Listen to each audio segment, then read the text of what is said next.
Hey everybody. Here's a video that's been a long time coming. I apologize for the wait on it. I've been super busy, like you have no idea. This has to do with the types of alternators that work on the systems that I'm building. I have 4 separate systems, and the 4th one has not been shown as of yet. It will be very shortly. I could give you exact details on every alternator that works. I have a list of them, but to do that on this video would be kind of pointless. You actually have to contact me. It would be better. I could give you that full list. I'll give you a couple of ideas, like here's the GM 10SI.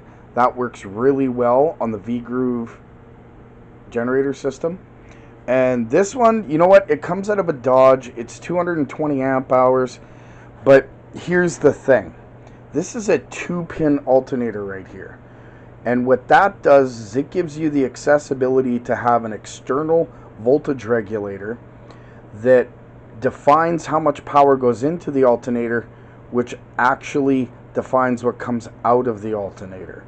So how much power goes into your batteries, you control, which allows you to control how much current goes into your alternator and how much comes out.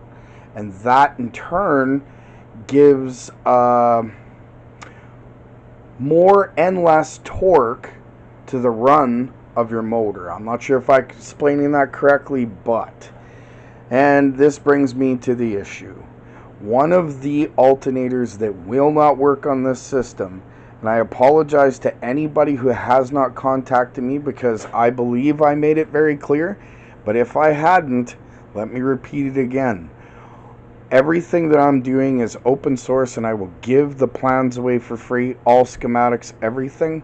But there were certain pieces of information I did not put on the schematic just because I don't know if it was at the time or not, but I had also said to contact me at wpgenlightenfortruth@gmail.com if you were going to build these systems, because there was information that I had to give you. Now, I'm not selling nothing. I don't, I'm not looking for anything. It's just simply that you had to contact me for that list and other pieces of information that could help you build this and make it easier on you. Now, back to this 4-pin alternator. For the last month, I have done everything. I've tried. I bought a rheostat. I bought 3 different external voltage regulators. I used the resistor wiring bypass on this. I used diodes. I used the standby 12-volt bulb on this to try and make it work. And the only thing I could do with the 4-pin alternators was go from 0 to max. And that would it would draw so much power on the drive motor, it would shut it right down. Because you're talking 200 to 280 amps coming out of this thing, full bore. You're going to slow your motor right down. The whole system's just going to stall. So everything I did in this last month, I could not get the full control of this alternator system unless I pulled the wiring pack off the back and rewired it myself. And that's not feasible for people that want to just buy the parts off the shelf and slap it together. So, as a piece of advice, nobody buy a 4-pin alternator for this system in order to do what I'm doing. Now, there's one person out there that unfortunately we either crossed our wires or I put out a misunderstanding. I'm not pretty sure I didn't say that correctly.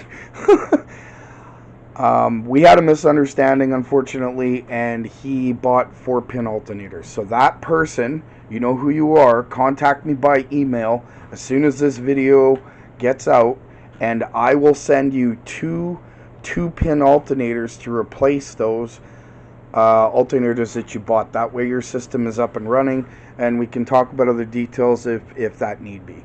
So, that being said, thank you everybody. This is me, and I hope it's been helpful. And if you have any questions, again, contact me at wpgenlightenfortruth@gmail.com.